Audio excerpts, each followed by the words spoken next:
하나님 말씀은 열왕기하 22장입니다. 오늘은 요시야 왕 18년 차에 성전에서 율법책을 발견하다라는 제목으로 므낫세의 손자인 요시야 왕의 개혁에 대해서 묵상하고자 합니다. 유다의 16대 왕인 요시야는 왕으로 즉위할 때의 나이가 8세에 불과하였습니다. 그는 그의 아버지 아몬이 왕이 된 지 2년 만에 자신의 신복들에 의해 살해당하자 백성들이 이를 반대하고 왕을 죽였던 신하들을 다 죽인 후 세움받게 된 아주 어린 왕이었습니다.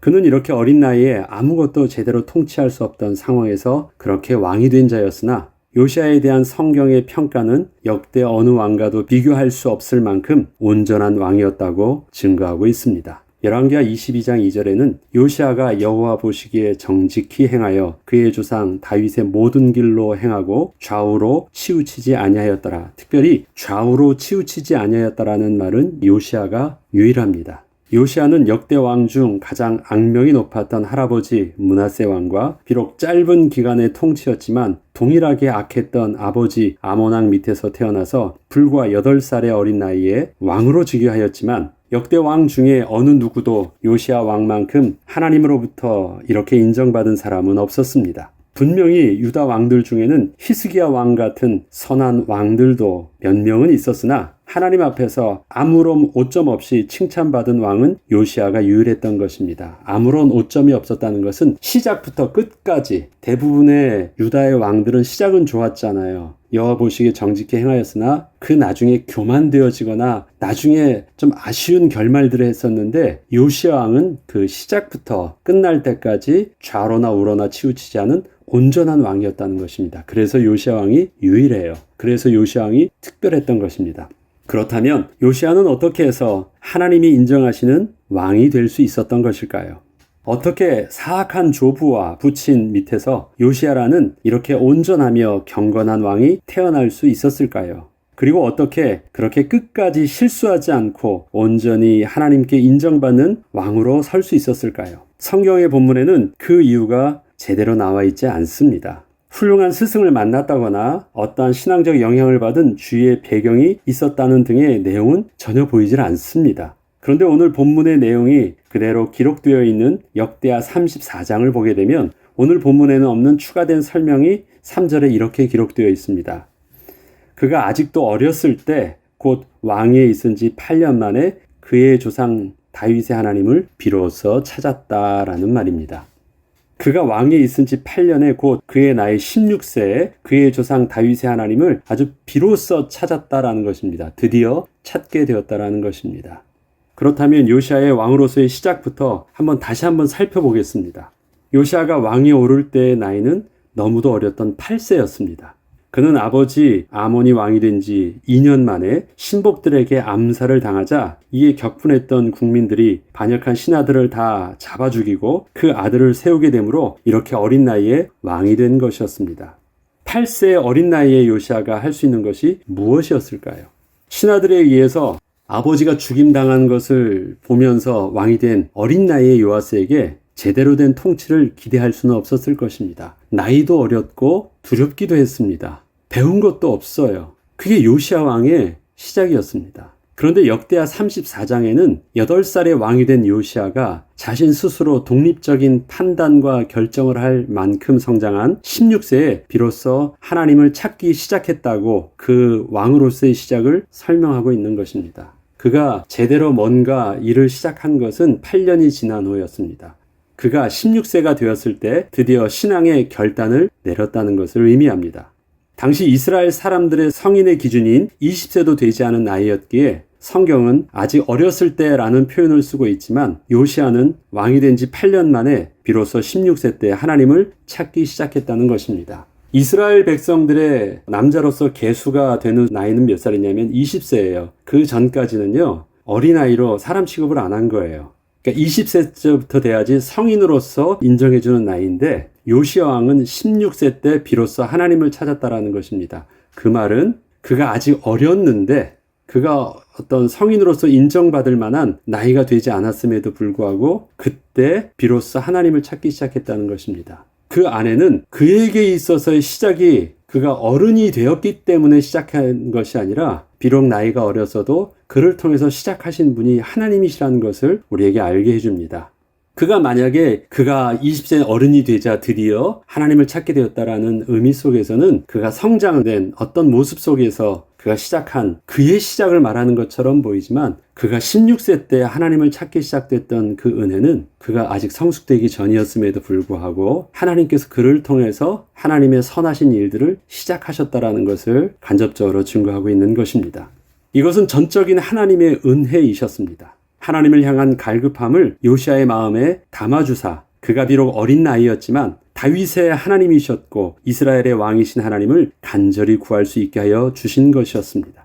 열왕기하 23장 25절에도 그에 대해서 이렇게 평가하고 있습니다. 요시아와 같이 마음을 다하여 뜻을 다하며 힘을 다하여 모세의 모든 율법을 따라 여호와께로 돌이킨 왕은 요시아 전에도 없었고 후에도 그와 같은 자가 없었더라. 아주 특별했다라는 것입니다. 하나님께서 그의 마음을 딱 붙잡아 주신 은혜이셨습니다. 이렇게 16살에 비로소 하나님을 찾기 시작한 요시아는 전심으로 마음과 뜻과 힘을 다하여 자신의 삶과 인생을 여호와께 돌이켰던 것입니다. 이것이 요시아를 통해서 유다 왕국과 온 이스라엘의 영적 개혁이 일어날 수 있었던 영적 비밀이었던 것입니다. 그런데 요시아가 유다를 다시 신앙적으로 회복하고 개혁을 해가는 과정을 보면 단계별 진행이 있었음을 보게 됩니다. 요시아 왕이 의도적으로 그렇게 했다기보다는 요시아가 하나님의 인도하심을 따라 전혀 무리함 없이 순차적이고 순리적인 변화를 따라 그렇게 인도함을 받았다라는 것입니다.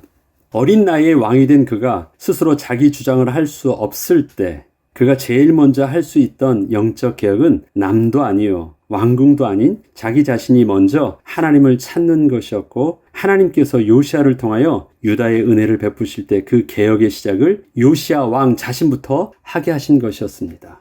그래서 유다의 개혁의 시작은 어디서부터 시작했느냐? 요시아 왕 개인의 개혁으로부터 시작된 것이었습니다. 이것은 요시아가 왕이 된 지 8년 차에 일어났던 일이었고 비로소 시작된 영적 개혁의 시작이었던 것입니다. 그리고 그의 나이 20세, 즉 성인이 되었을 때 그는 비로소 유다와 예루살렘을 정결케 하여 산당들과 아세라 목상들과 아로 새긴 우상들과 부어 만든 우상들을 제거하여 버렸습니다. 자, 앞서 말씀드렸듯이 20세라는 것은 이젠 이스라엘 백성들에게 율법적으로 또 그가 온전히 말씀을 깨닫고 스스로 온전히 설 수 있는 나이가 바로 20세입니다. 성인으로 인정받는 나이가 20세입니다. 그래서 그가 20세가 되었을 때 그가 스스로 할 수 있었던 것, 그가 전인격적으로 바라보고 무엇을 어떻게 해야 되는지 옳고 그름을 깨닫고 할 수 있었던 일들이 무엇이었습니까? 드디어 그가 왕으로서 종교 개혁을 진행한 것입니다. 산당을 없애기 시작했고 모든 우상들을 깨뜨리기 시작했습니다.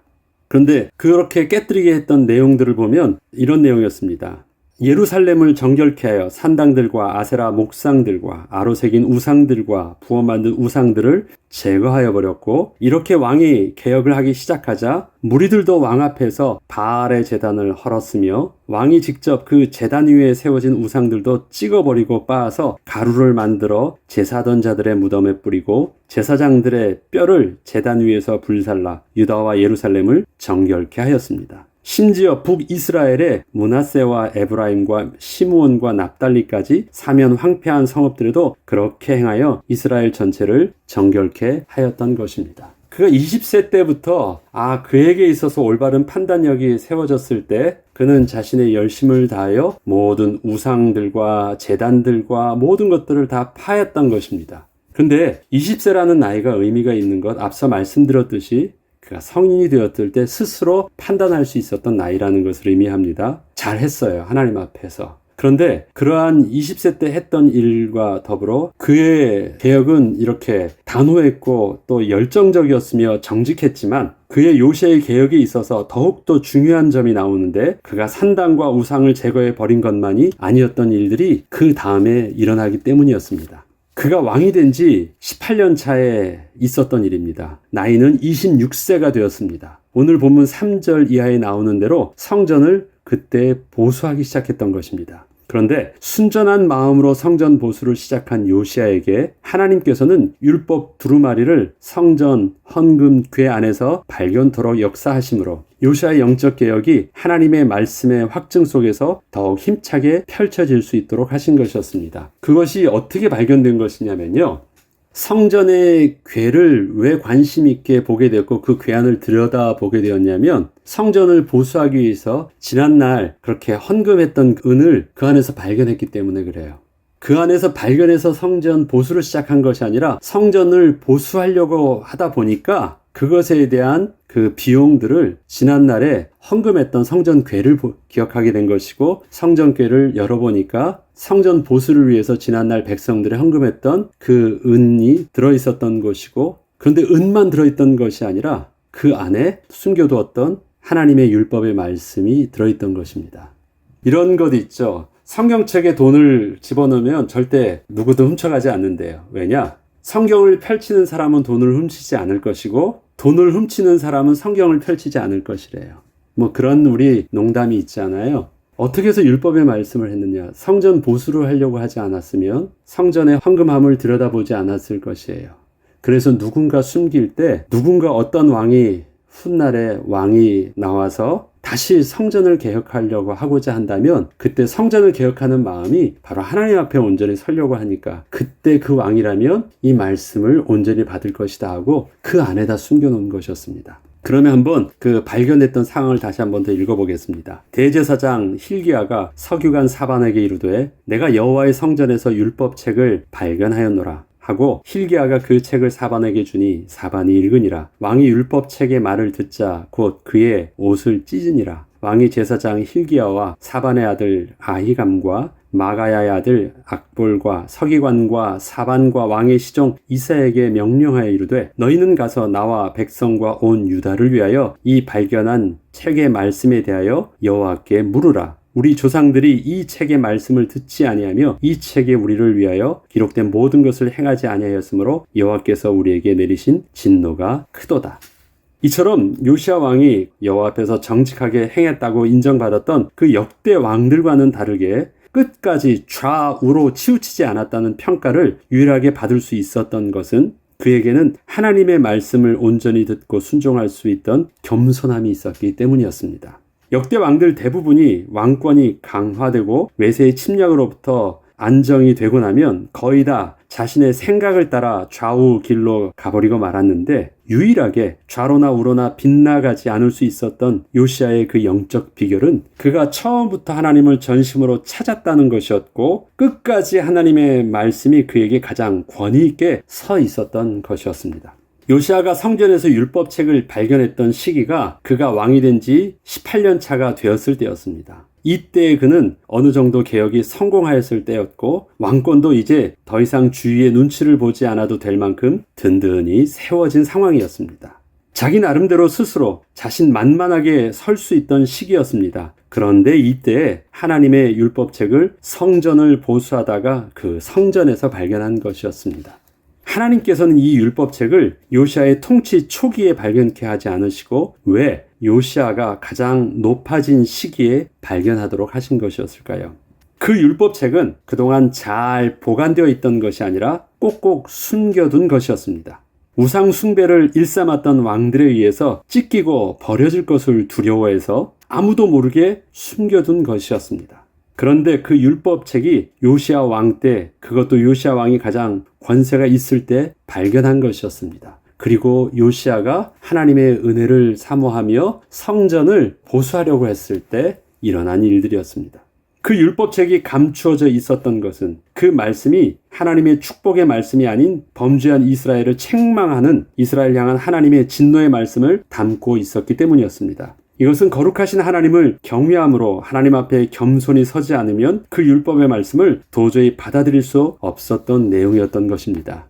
이 내용에 대해서 열왕기하 22장 16절로 17절에는 이렇게 기록하고 있습니다. 여호와의 말씀이 내가 이곳과 그 주민에게 재앙을 내리되 곧 유다 왕이 읽은 책의 모든 말대로 하리니 이는 이 백성이 나를 버리고 다른 신에게 분향하며 그들의 손의 모든 행위로 나를 경노하게 하였습니다. 그러므로 내가 이곳을 향하여 내린 진노가 꺼지지 아니하리라 하라 하셨느니라. 너희를 보내 여호와께 묻게 한 유다 왕에게는 너희가 이렇게 말하라. 이스라엘 하나님 여호와가 이같이 말씀하셨느니라. 제사장을 통하여서 율법책의 말씀을 또 요시야 왕이 들었을 때 그 말씀은 축복의 말씀이 아니었어요. 유다 백성들과 이전 왕들의 하나님 앞에서 진노하게 됐던 그 율법의 내용들이 그대로 담겨져 있었기 때문에 그것에 자신과 자기 백성들이 자유로울 수 없었던 사실들을 보게 되었고, 그래서 크게 떨며 두려워했던 것입니다. 사실 요시야 왕은 그동안 자신의 통치는 하나님 앞에서 진실되었고 정직하게 행하고 있었기에 나는 문제가 없는 것 아닌가 하며 반문할 수도 있었지만, 그는 자신의 의로움의 기준으로 자신과 백성들의 열심히 있던 모습을 본 것이 아니라 비록 그동안 하나님을 위하여 백성들과 함께 하나님 앞에서 정직하게 산당을 제거하고 우상을 타파하며 이방 제사장들도 다 죽이까지 했지만 하나님의 율법의 말씀 앞에 정직하게 서게 되었을 때 여전히 범죄한 자신과 조상들의 죄에서 자유롭지 못한 모습을 보게 되자 하나님 앞에서 회개하기 시작했던 것입니다. 하나님 말씀 앞에서 자신의 의로움을 그렇게 내려놓았던 것입니다. 요시야 왕은 문제가 없었잖아요. 열심으로 하나님 앞에 했었잖아요. 그러면 나는 문제 없다고 해서 스스로 자고할 수도 있었는데 어떻게 그 말씀 앞에서 그는 마치 지금 자기가 모든 죄를 다 뒤집어 쓴 것처럼 그렇게 두려워할 수 있었을까요? 자기 의로움으로 서지 않았다라는 말은 나는 잘못한 것 없잖아요. 나 이렇게 열심히 했잖아요. 나는 괜찮은 거죠 하며 이것은 나에게 주시는, 우리 지금 나와 함께 종교개혁을 했던 우리 백성들에게 주시는 말씀은 아니니까 문제가 없어요. 뭐 그렇게 말할 수도 있었을 거예요. 그런데 요시야는 그렇게 하지 않았다라는 것입니다. 우리 이런 거 있죠. 주일날 말씀을 딱 들을 때 그 말씀을 들으면서 우리 이렇게 반응하는 것입니다. 이거는 우리 남편이 들어야 되는데, 이거는 저 성도, 저 집사가 들어야 되는데, 우리가 그렇게 말할 수 있어요. 왜? 나는 하나님 앞에서 잘하고 있다는 나의 의로움을 가지고 말씀을 듣기 때문에 그래요. 요시야 왕도 충분히 그럴 수 있었어요. 요시야 왕은 그동안 잘못한 게 없잖아요. 그동안 잘못하고 있다가 우연히 말씀을 발견해서 말씀 앞에서 자기의 잘못을 보니까 두려워서 하나님 앞에서 회개하고 있는 게 아니에요. 자기는 그동안 잘하였고 더 잘하려고 성전을 보수까지 하려고 하고 있는데 발견한 거예요. 그런데 그 말씀 앞에서의 반응은 어때요? 그 누구보다도 떨며 옷을 찢고 하나님 앞에서 회개하고 있는 것이에요. 왜 그렇습니까? 자기의 의로움을 가지고 하나님의 말씀을 받아들인 것이 아니라 하나님의 율법의 말씀과 하나님의 거룩하심 앞에서 겸손하게 말씀을 받았기 때문에 그 음성을 경외함으로 그대로 하나님의 음성을 받을 수 있었던 것이었습니다. 이것이 요시야 왕의 다른 영적인 비밀이었던 것입니다. 요시야 왕은 이 율법의 말씀을 듣게 되자 즉시로 하나님 앞에서 회개하기 시작했고, 이때 하나님께서 요시야 왕과 그 백성에게 은혜를 베풀어 주셨던 것입니다. 열왕기하 22장 18절로 20절에 보면 내가 들은 말들에 대하여는 내가 이곳과 그 주민에게 대하여 빈 터가 되고 저주가 되리라 한 말을 너가 듣고 마음이 부드러워져서 여호와 앞 곧 내 앞에서 겸비하여 옷을 찢고 통곡하였으므로 나도 너의 말을 들었노라. 여호와가 말하였느니라. 그러므로 보라, 내가 너로 너의 조상들에게 돌아가서 평안히 묘실로 들어가게 하리니 내가 이곳에 내리는 모든 재앙을 너의 눈이 보지 못하리라 하셨느니라 하니 사자들이 왕에게 보고하니라. 너에게 있어서는 이것을 예외로 넘어가게 하였다라는 것입니다. 없게 하겠다라고 말하지 않고 하나님의 진노는 이미 므낫세 왕 때 결란이 났잖아요. 그래서 결국 이스라엘은 망하게 될 것입니다. 유다는 망하게 될 것인데, 그러나 너의 눈은 보지 못하도록 하나님께서 은혜를 베풀어 주시겠다고 말씀을 하셨어요. 이처럼 요시야 왕의 온전함에는 그가 끝까지 하나님의 말씀이 자신의 의로움의 기준이 되었기 때문이었습니다. 자신의 행위나 자신의 생각의 의로움의 기준이 아니라 하나님의 말씀이 끝까지 자기의 신앙의 기준으로 설 수 있었기 때문이었습니다. 그는 비록 어린 나이에 왕이 되었지만 그는 역대 왕들처럼 자신의 힘을 키우는데 자신의 인생을 집중하지 않았고 하나님의 얼굴을 구하며 끝까지 말씀 앞에 서고자 했을 때 비록 이미 시작된 이스라엘을 향하신 하나님의 진노의 시간표 속에서도 하나님의 은혜를 얻게 된 왕으로 그렇게 설 수 있었던 것이었습니다. 우리의 인생에는 하나님이 나의 왕 되심을 고백하는 정직한 시작이 참으로 중요합니다. 이건 우리가 주님을 영접하는 것이죠. 맞습니다. 내 인생의 왕이 주님이셨습니다. 나 그걸 몰랐는데 이러한 나의 죄를 회개하고 주님을 나의 왕으로 모십니다. 내 안에 오셔서 나의 왕 되어주시고 나의 주인 되어 주시옵소서. 내가 주님을 영접합니다. 우리는 그 신앙의 고백을 통해서 거룩한 하나님의 백성 되는 것 참으로 중요합니다. 그러나 그것보다 더 중요한 것은 그 정직함을 끝까지 지켜내는 것입니다. 그 정직함으로 끝까지 우리의 삶을 살아내는 것입니다. 그런데 이것은 우리의 의지로 될 수 있는 것이 아닌 것입니다. 이것은 전적인 하나님의 은혜가 없이는 불가능한 것입니다. 우리의 힘과 의지로는 결코 지킬 수 없는 것이기 때문입니다. 우리가 하나님께 그래서 더 큰 힘을 구하기보다 더 크신 하나님의 은혜를 구해야 하는 이유가 여기 있는 것입니다. 제가 매일 아침마다 눈을 감으면 제일 먼저 하는 기도와 또 제가 우리 교회 예배를 드릴 때나 성도들을 위해서 기도할 때마다 제일 먼저 빠지지 않고 기도하는 것이 무엇이냐? 성령 하나님, 우리 가운데 함께하여 주시고 성령께서 우리의 마음과 생각을 주장하여 주시옵소서, 지켜주시옵소서 기도하는 것입니다. 특별히 성령 하나님께서 정직한 영과 정직한 마음을 창조해 달라고 기도합니다. 날마다 하나님께서 창조해 주신 것을 나는 날마다 죽이는 그런 죄성 때문에 고통당하고 있으니까 성령 하나님이 꽉 붙들어 달라는 기도를 합니다. 매일 보는 것을 성령 하나님께서 마땅히 볼 것을 보게 하시고 마땅히 옳은 것을 내가 막 특별히 생각하는 것이 아니라 마땅히 생각한 것, 그거 당연하게 생각한 것이 하나님과 맞게 해주십시오. 늘 그것이 내가 두렵게 기도하는 것입니다. 왜? 그렇게 하지 않으면 그 온전함을 지킬 수 없기 때문에. 그럼 어떻게 해야 성령께서 역사하실 수 있는 그 은혜의 비밀들을 붙잡을까요? 성령은 말씀을 통해서 역사하십니다. 우리가 하나님의 말씀을 묵상할 때 그 말씀이 우리 가운데, 천지를 말씀으로 창조하신 그 창조주 하나님이 우리 말씀으로 우리 가운데 계신 것입니다. 그래서 우리가 기도할 때 성령의 인도함 받을 때 하나님의 말씀이 없이 혼자 막 기도하면 되는 것이 아닙니다. 우리는 언제나 하나님의 말씀을 붙잡고 기도하는 것이고 말씀에 근거하여 그 말씀이 우리를 성령의 주도하심을 따라 이끌도록 기도해야 되는 것입니다. 그게 오늘도 우리가 아침에 일어나서 그래서 하나님의 말씀을 묵상하는 아주 중요한 이유입니다. 마지막으로 요시야 왕이 그러한 자기의 겸손한 모습을 자기만이 아니라 백성들에게 이렇게 함께 발견한 율법책의 말씀을 나누면서 은혜로 그 시대를 함께 했었던 내용을 읽고 마치겠습니다. 열왕기하 23장 1절로 3절의 말씀입니다. 왕이 보내 유다와 예루살렘의 모든 장로를 자기에게로 모으고 이에 왕이 여호와의 성전에 올라가매 유다 모든 사람과 예루살렘 주민과 제사장들과 선지자들과 모든 백성이 노소를 막론하고 다 왕과 함께 한지라. 왕이 여호와의 성전 안에서 발견한 언약책의 모든 말씀을 읽어 무리의 귀에 들리고 왕이 단 위에 서서 여호와 앞에서 언약을 세우되 마음을 다하고 뜻을 다하여 여호와께 순종하고 그의 계명과 법도와 율례를 지켜 이 책에 기록된 이 언약의 말씀을 이루게 하리라 하며 백성이 다 그 언약을 따르기로 한지라. 왕이 한 게 무엇이었어요? 여호와의 말씀에 모두 다 백성이라면 다 집중하도록 한 것이었습니다.